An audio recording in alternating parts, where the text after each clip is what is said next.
I don't have a problem with John Mara telling us the truth. Like, I think we could bring up the idea that he brought in a kicker with the history of domestic violence and say, why can't you bring in Kaepernick? But I think that speaks more to us as a society than it does to John Mara. Like, there is no uproar if you bring in someone who is tied to domestic violence, at least not to the degree that it would be if you brought in someone who is tied to advancing the rights of underprivileged and disenfranchised individuals in the country, which I think says something really sad about us, because I think it's true. I think that it's a fair thing for the owners to say, is that I am in this business to make money and maybe win some championships. And you know what hinders my ability to make money is if I bring in a player that people don't like. So while I agree with Kaepernick, I stand with Kaepernick. And watching this show, you guys have said many things that bother me about Kaepernick. But I understand what Mara's saying, and I'm not going to bang on him because our society is one that's skewed in a way that allows for domestic violence in a way that does not allow for freedom of speech.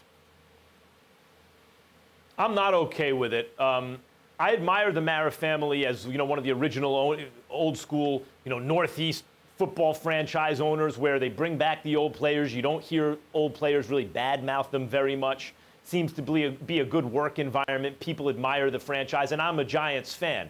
But by the way, just like I admire the Rooney family and what they've done in Pittsburgh. But as we see in our politics now even, institutions are only as strong as the people in them. Like, a lot of the stuff we think is law is actually just tradition and best practices. Right. And similarly, the progress comes, and even just the right thing is done when people stand up sometimes even against their business interest, even against what's popular, and do what's right.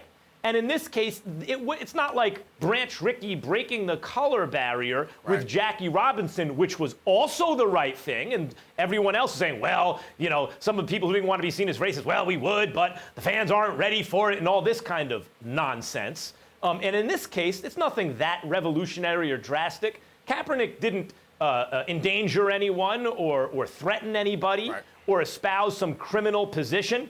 And so, by the way, just as if some player stood up for police, right, and did something against the grain in the locker room for certain elements of the locker room, pro-law enforcement, let's say. I agree with you. And some teams said, well, that became controversial. I would say nonsense. I think this is nonsense. I expect more of Mara, and I do not like it. I spent a lot of time with Mara in negotiations and stuff, and Mara's not Branch Rickey. That's not my expectation of him. I would celebrate if he was, but that's not who he is. But you don't have to be Branch Rickey to do this right. You don't have to be Branch Rickey this is not that hard.